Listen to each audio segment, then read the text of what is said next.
Hello students. आज हमारी class का टॉपिक रहेगा लेसन 18 स्नेह। देखो, स्नेह होता क्या है।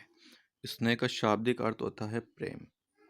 स्नेह का शाब्दिक अर्थ क्या होता है? प्रेम, लगाव।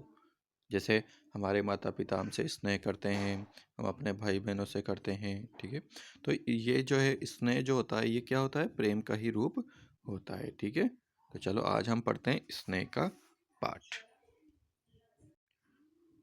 लेखक परिचय। विष्णु प्रभार जी का जो जन्म है वो 21 जून 1912 को मुजफ्फर जिले के मीरनपुर यानी मीरापुर गांव में हुआ था।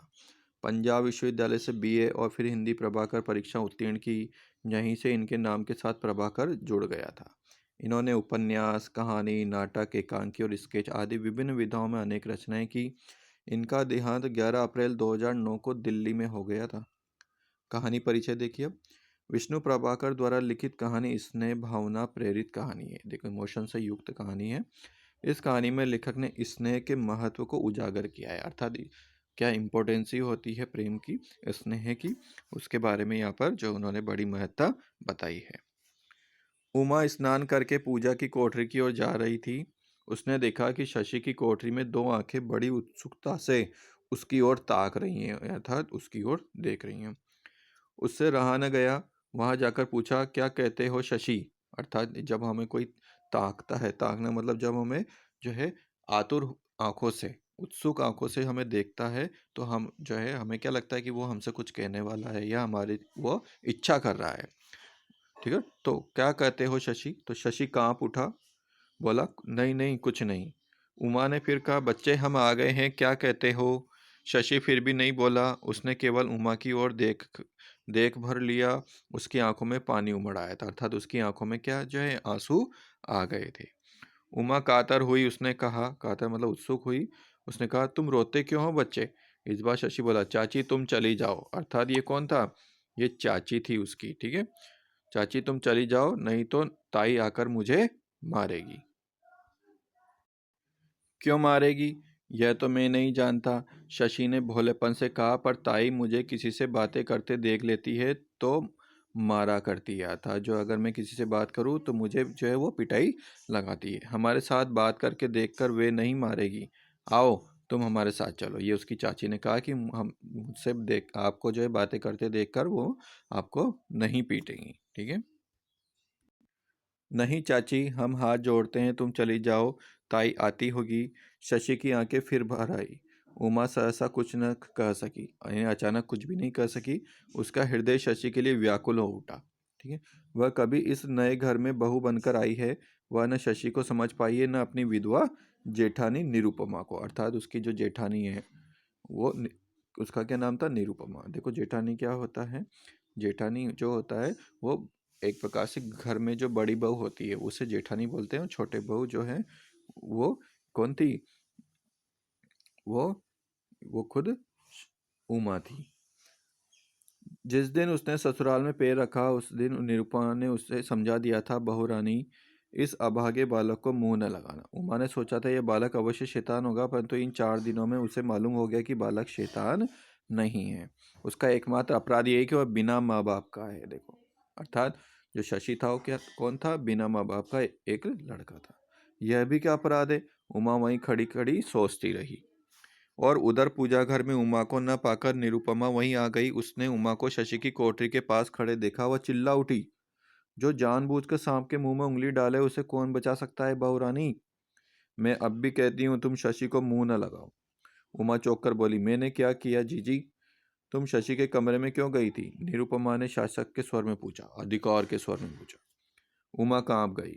उसे इतना ही कहा, जीजी तुम इस बालक से इतनी नाराज क्यों हो? निरुपमा उसी तरह बोली, नाराज क्यों हूँ यह जानना चाहती हो? अरे बहू, इस राक्षस ने पैदा होते ही अपने माँ बाप को खा डाला है। तनिक बड़ा होते ही अपने ताऊ को भी यह निगल गया, और तुम पूछती हो इसका अपराध क्या है? अर्थात ताऊ का मतलब उसके खुद के पति को, निरुपमा के पति को। और उसने झटपट बालक को कमरे से बाहर निकाल कर खड़ा कर दिया और बोली, मैं जानती हूँ मैं इसका गला नहीं घोट सकती, परंतु बहू रानी, अपने भरे घर को फिर से सूना करने की हिम्मत भी मुझ में नहीं है। उमा हतभागिन सी निरुपमा को देखती रह गई। वह न बोल सकी न जा सकी। और दिन पर दिन बीतते गए। नई बहुरानी या पुरानी हुई, परंतु शशि के प्रति निरुपमा की कठोरता समय के साथ साथ बढ़ती चली गई। एक दिन साहस करके उमा ने अपने पति से कहा, आप जीजी को समझाते क्यों नहीं? अमूल्य बाबू, देखो जो है उमा के पति का नाम था अमूल्य बाबू, अचरज व आश्चर्य से बोले, किस लिए उमा, कि वे शशि के प्रति इतनी कठोर न हो? तुम नहीं जानती उमा, भाभी उसे बहुत प्यार करती है, परंतु प्रकट करना नहीं चाहती, इसलिए वह कठोर है। उमा अचरज से बोली, आश्चर्य से बोली। अचरज का मतलब होता है आश्चर्य, ठीक है। आश्चर्य तत्सम शब्द होता है और अचरज जो है वो तद्भव शब्द होता है। प्रेम में क्या कठोरता होती है? हाँ होती है। जब संघर्ष होता है तब प्रेम प्रताड़ना में बदल जाता है। नहीं, उमा ने कहा, कठोरता ईर्ष्या में होती है। एक दिन जब यातना सहते सहते शशि मर जाएगा, जीजी क्या उस प्रेम को लेकर चाटेगी?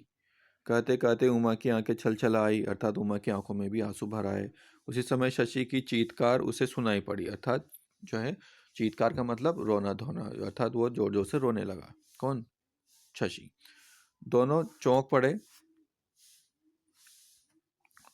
उमा जल्दी से उस ओर चली गई। उसने देखा निरुपमा शशि को मार डालने पर तुली और बालक बिलबिला कर कह रहा है, इस बार माफ कर दो ताई, अब नहीं करूंगा।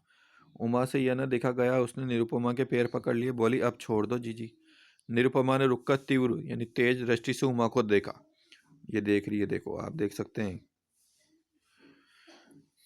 मानो तुम्हें बीच में बोलने का क्या अधिकार है। वो देखते ही हमें ऐसा लगता है जैसे हम बीच में व्यवधान में आ गए हों, है ना।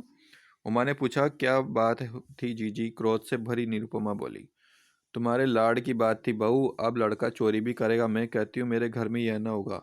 मैंने सवेरे 5 रसगुल्ले गिने थे और अब 4 ही हैं। एक रसगुल्ला खा लिया भैया, इसीलिए ज़्यादा है। बात रसगुल्ले की, कुछ और चीज़ होता है तो शायद इतना गुस्सा नहीं करती। शायद उसका पसंदीदा रसगुल्ले रहा हूँ। रसगुल्ले जो थे वो 5 रसगुल्ले थे, जिसमें से एक तो फिर जो है उसने खा लिया, तो बचे कितने?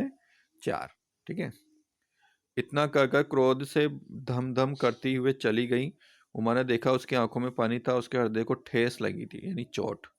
और कठोर स्वर में उसने पूछा, क्यों, तूने रसगुल्ला चुराया था? शशि ने बिलखते हुए कहा, चाची कल से भूखा था। तुमने परसों जो मिठाई दी थी उसके कारण ताई ने मुझे रोटी नहीं दी। वह जोर जोर से रोने लगा। चाची की बड़ी तकलीफ होती है ना, बड़ा कष्ट होता है। ठीक है, चाची बड़ी तकलीफ होती है, कष्ट होता है, मुझे बचा लो, मैं फिर चोरी न करूंगा। वह आगे न बोल सका, संज्ञाहीन सा होकर गिर पड़ा। उमा ने यह सब देखा और चीख कर वह भी गिर पड़ी। और 3 दिन बाद उमा को बड़े जोर का बुखार चढ़ गया। ठीक है। अमूल्य को डर था कि कहीं उमा की बीमारी घातक ना हो जाए, यानी खतरनाक ना हो जाए। वह बार बार बेहोश हो जाती थी। वह गर्भवती थी। निरुपमा ने उसकी यह दशा देखकर कहा था, मैंने इसे कई बार मना किया, अमूल्य, इस अभागे बालक की छाया भी कष्ट की छाया है। अमूल्य मुस्कुरा कर रह गए। थोड़ी देर बाद उमा ने आंखें खोली तो उसके हाथ अपने हाथ में लेकर बोले, उमा तुम्हें क्या हो गया? उमा ने उन्हें देखा और पूछा, शशि कहाँ है? स्कूल गया है, उसे बुला दो, मैं अब न बचूंगी। अमूल्य उसके ऊपर झुकाए और प्रेम भरे स्वर में बोले, ऐसे मत बोलो उमा। उमा ने उसी तरह कहा, आपको दुख होता है, पर मैं क्या करूं, मेरे कारण उस बालक को बहुत कष्ट उठाने पड़ रहे हैं। उसे एक बार मेरे पास ला दो। उधर ही आती हुई निरुपमा ने उन वाक्यों सुना। वो बोली, जिसके कारण तुम इस दशा को पहुंच गई हो, उसको देखने की साध अब भी बाकी है, यानी अब भी इच्छा तुम्हारे अंदर बाकी है। तुम्हारी उसकी छाया से भी बचना चाहिए। बहू, तुमने यह क्या कहा जीजी? उमा ने हृदय के आवेग को रोकते हुए कहा। शशि को उसके मामा के यहाँ भेज देती हूँ। इस अभागे बालक के कारण मैं अपनी चांसी बहू को नहीं खो सकती। कहते कहते निरुपमा की आंखें भर आई। उमा कोई उत्तर नहीं दे सकी। भावावेश से उसकी यानी भाव यानी इमोशन से युक्त उसकी जीवा रुधिर सी गई, अर्थात बोल न सकी।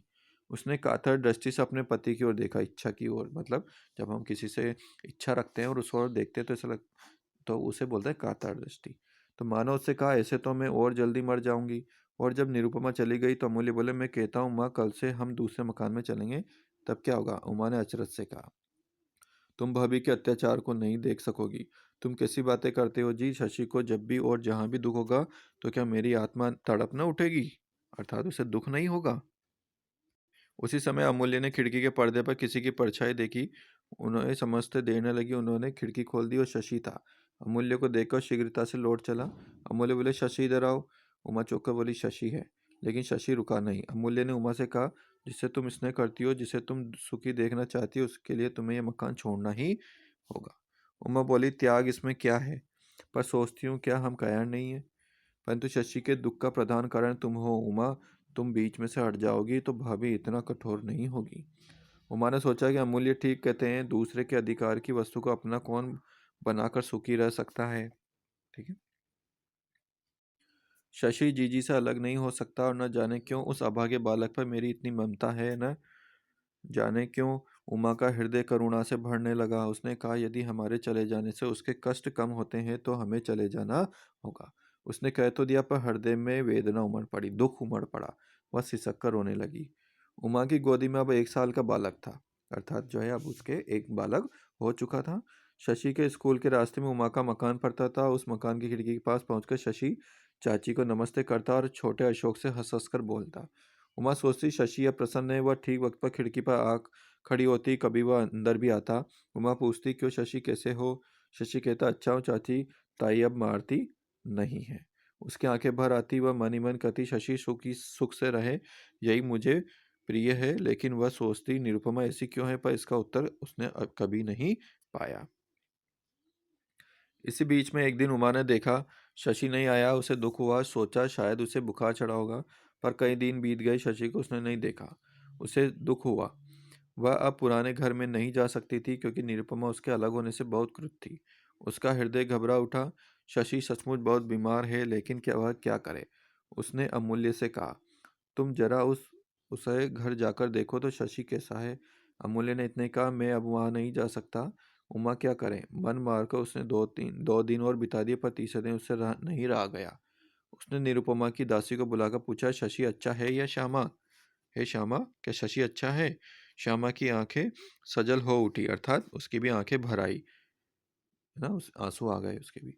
बहू, तुम्हारी जेठानी ने जब से जाना है कि शशि तुम्हारे पास आता है, तो उन्होंने उसका स्कूल जाना बंद कर दिया है। उसे खूब मारती है। बेचारा बालक शायद अधिक जी न सकेगा। उमा काँप उठी, सच कहती हो श्यामा। श्यामा बोली, सदा से मैं उनके साथ हूँ, वे नहीं चाहती कोई शशि से प्रेम करे। अच्छा चलो श्यामा, मैं तुम्हारे साथ चलकर जीजी से पूछूंगी, प्रेम पर क्या किसी का अधिकार होता है।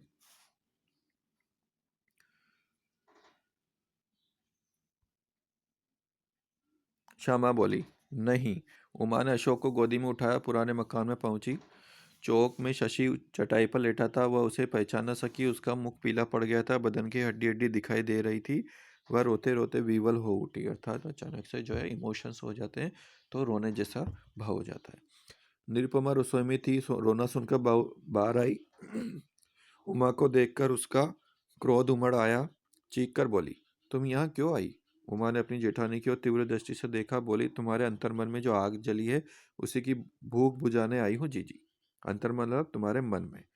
और उसने अशोक को उठाकर उसके चरणों में डाल दिया। आधे स्वर में बोली, जीजी इसे खाकर अपनी आग शांत कर लो, मेरे शशि को मुझे दे दो। निरुपमा उस क्षण स्तंभित चकित बुद्ध सी बनकर खड़ी रह गई, पर उमा ने उनकी ओर देखा भी नहीं। उसने शशि को गोदी में उठा लिया और चल पड़ी। तो इस प्रकार से हमने देखा कि यहाँ पर जो निरुपमा थी वो उस बालक के प्रति कठोर व्यवहार अपनाती थी, और उमा जो थी वो उस शशि के प्रति स्नेह यानी प्रेम पूर्वक उससे व्यवहार करती थी। तो कहते हैं बालक जिस जो स्नेह करता है उसी के प्रति उनका झुकाव होता है। तो जैसे हमारे हमारे घर में जो हमें सबसे अधिक प्रेम करता है, उसका झुकाव उस तरफ ही ज़्यादा होता है। तो हमें सभी से प्रेम पूर्वक रहना चाहिए।